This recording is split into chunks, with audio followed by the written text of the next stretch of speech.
திரு விஜய் அவர்களுடைய சுற்றுப்பயணத்தை பொறுத்தவரை அதிகமாக கூட்டம் வர்றாங்க, கூட்டம் வரல அப்படிங்கிறது ரெண்டாவது கருத்துங்கண்ணா. ஏன்னா மக்கள் இன்னைக்கு காட்சி ஊடகத்தை அவ்வளவு பாக்குறாங்க, நேர்ல வர்றாங்க, கூட்டம் வந்தால் சந்தோஷம்தான்.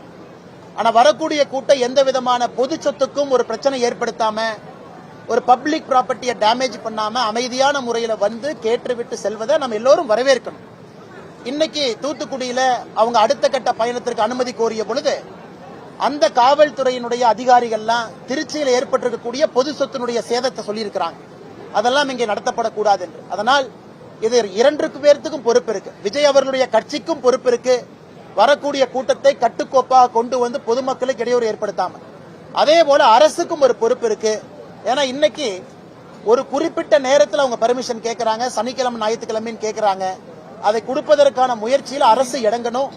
இதுல வந்து பர்மிஷன் கொடுக்கல எல்லா கட்சிக்கும் இதே பிரச்சனை தான். பாரதிய ஜனதா கட்சிக்கு என்ன பர்மிஷன் கொடுத்துறாங்களா? அரசியல் கட்சியாக வளர வேண்டும் என்றால் இதையெல்லாம் சமாளிச்சாத்தானே ஆட்சிக்கே வர முடியும், இதையெல்லாம் சமாளிச்சாத்தானே ஜெயிக்க முடியும். இதை சமாளிப்பதற்கே விஜய் அவர்களுடைய கட்சி குட்டிக்கரணம் போட்டுட்டு இருக்காங்க.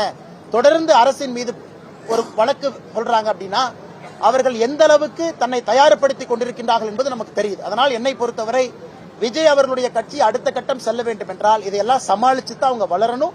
அதனால அவங்களுடைய கூட்டத்தை அவங்க நடத்தணும். பொதுமக்களுக்கு பிரச்சனை இல்லாம, பொது இடத்துல பப்ளிக் சொத்துக்கு பிரச்சனை இல்லாம அவங்களுடைய கூட்டம் நடத்தப்பட வேண்டும்.